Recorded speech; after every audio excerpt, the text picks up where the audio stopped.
Tu veux savoir comment payer 0% d'impôts et ce de manière totalement légale? Eh bien, tu es au bon endroit. Dans cette vidéo, je vais t'expliquer comment des milliers d'entrepreneurs, d'investisseurs et de particuliers arrivent à conserver 100% de leur argent sans avoir à se cacher du fisc. Et non, contrairement aux idées reçues, tu n'as pas besoin d'avoir à payer 10 000 euros à un cabinet d'avocats pour comprendre ce que je vais te dire. Alors reste bien jusqu'à la fin de cette vidéo parce que je vais te donner des stratégies concrètes des pays spécifiques et toutes les erreurs à éviter pour rester dans la légalité.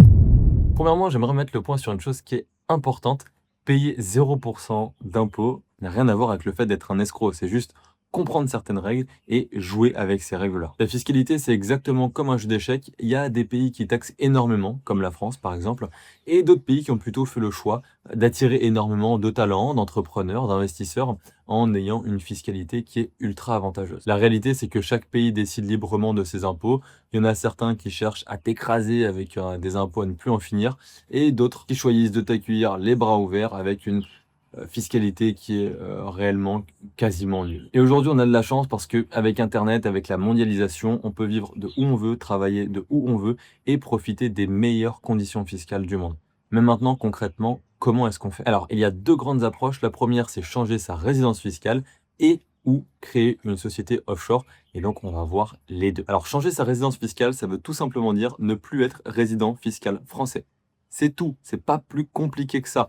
Il y en a beaucoup qui se triturent l'esprit, etc. Mais c'est simple. Si tu es résident fiscal français, tu payes tes impôts en France, tes impôts mondiaux. C'est-à-dire que tu peux vivre 8 mois de l'année au soleil. Si tu es résident fiscal français, tu dois payer tes impôts en France. Alors maintenant, comment savoir si tu es résident fiscal français? Alors, il y a plein de critères, mais les trois principaux, c'est où est-ce que tu passes la majorité de ton temps, où est ton foyer principal et où est-ce que sont tes activités économiques. Donc pour changer ta résidence fiscale, il faut déjà vivre plus de 6 mois par an à l'étranger, enfin en tout cas en dehors de la France.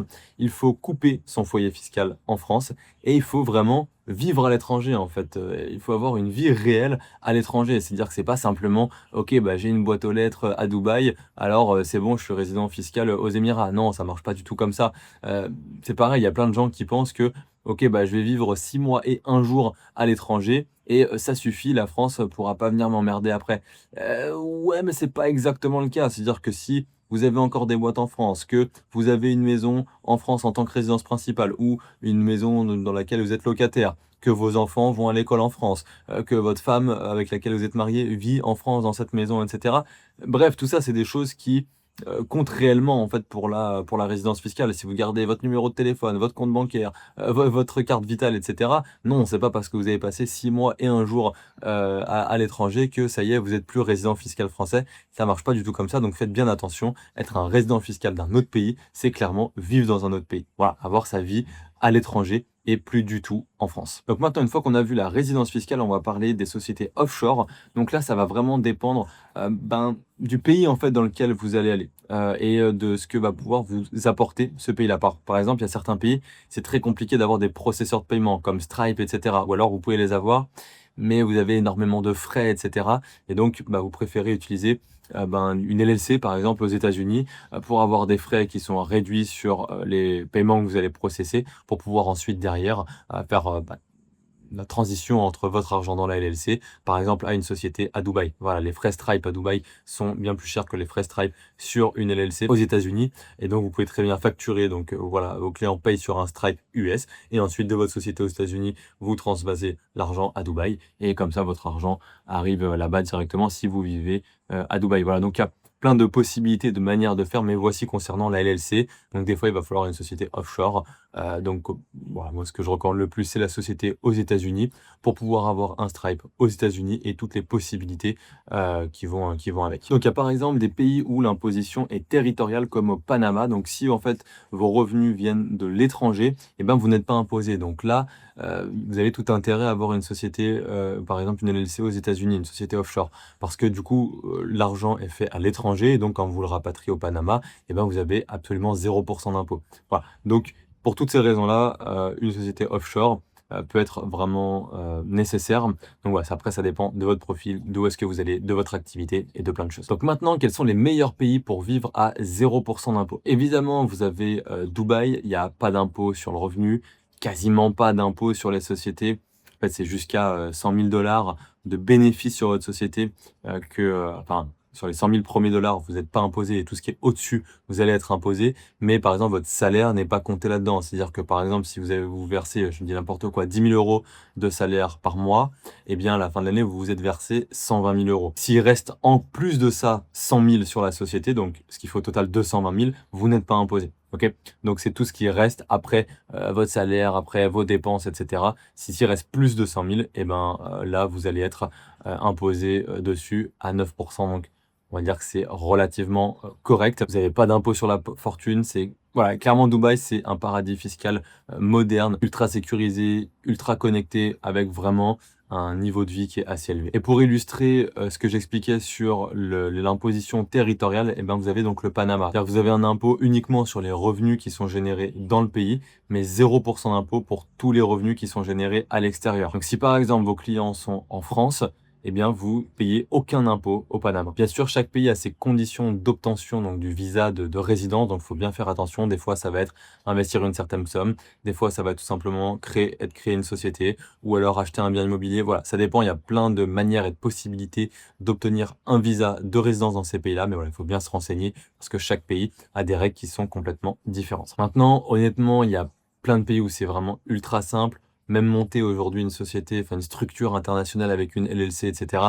Franchement, ça coûte pas très cher, pour même pas quelques milliers d'euros. Aujourd'hui, vous pouvez avoir tout ça. Après, ouais, ça dépend du pays. Par exemple, si vous couplez une LLC aux US avec une société à Dubaï, voilà, les sociétés à Dubaï, les visas, etc. sont quand même assez chers. Mais voilà, il y a plein de pays où ça coûte vraiment, aller au total, vous pouvez en avoir pour quelques milliers d'euros maximum et avoir une fiscalité hyper allégée, voire même à 0%. Maintenant, on va quand même voir les erreurs à éviter parce que si vous faites mal les choses, que vous faites des erreurs, que vous faites pas les choses correctement, vous pouvez quand même être embêté.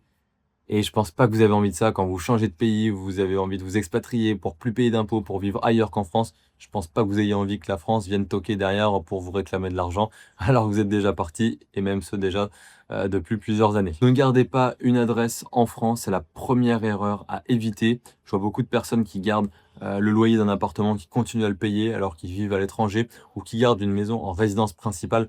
Ne faites pas cette erreur. Si vous avez des investissements locatifs, c'est ok, il n'y a pas de souci, il y a des locataires dedans, etc. Sans problème. Par contre, voilà, ne gardez pas un appartement ou une maison pour vous alors que vous vivez à l'étranger. Quand vous revenez en France, si vous revenez en France pour les vacances d'été, pour les vacances de Noël, bref, peu importe, pour voir votre famille, etc., vous allez à l'hôtel, vous louez un Airbnb, mais ne gardez pas votre résidence à vous sur le long terme. Pareil, continuez d'avoir un compte bancaire ou un numéro de téléphone. En France, c'est toujours pas très bon. Alors, si c'est un compte bancaire, encore une fois, pour des investissements immobiliers, etc., c'est OK. Mais voilà, si vous avez une compte bancaire, que vous utilisez une carte bancaire, que vous rajoutez de l'argent en euros sur votre compte, etc., honnêtement, c'est pas du tout recommandé. Pareil pour le forfait téléphonique, vous vivez à l'étranger, vous vivez plus en France, là, vous changez de numéro de téléphone. Voilà, vous gardez pas un numéro de téléphone français. C'est pas le plus important, ce point-là, on va dire. Le plus important, c'est vraiment la résidence, voilà, de pas avoir de résidence en France. Les comptes bancaires aussi, réellement à éviter. Le numéro de téléphone, voilà, s'il y a que ça, ça va. En fait, ce qu'il faut savoir, petit aparté, mais c'est hyper important de comprendre que la résidence fiscale, ce n'est pas blanc ou noir. C'est pas il y a ça, ça, ça. Non, c'est une question d'interprétation. Donc, si la personne voit que vous vivez plus en France, vous avez plus de compte bancaire, vous avez plus de loyer, rien du tout, vous avez plus votre carte vitale, plus rien, vous avez juste gardé un numéro français, évidemment, vous n'allez pas être requalifié et devoir payer vos impôts en France. Non. Par contre, si vous avez des comptes bancaires, que vous avez un numéro de téléphone, que vous avez encore votre carte vitale, etc., bah, là, forcément, il y a beaucoup de choses qui jouent en votre défaveur et vous pouvez clairement être requalifié. Donc, faites attention, évitez un maximum. Vous changez de numéro, vous donnez votre nouveau numéro WhatsApp à votre famille et voilà, comme ça, on n'en parle plus. Et vous êtes tranquille. Donc, en résumé, payer 0% d'impôt, c'est totalement possible, c'est totalement légal, et c'est même possible pour beaucoup plus de personnes que ce qu'on en imagine. Il suffit de comprendre les règles du jeu, de bouger intelligemment, et surtout d'utiliser la stratégie qui correspond le mieux à votre situation. Si tu as des questions, que tu as besoin d'aide sur ton expatriation, n'hésite pas à m'écrire sur Instagram, tu trouveras le lien dans ma description. Et en tout cas, je te dis à très vite pour une prochaine vidéo.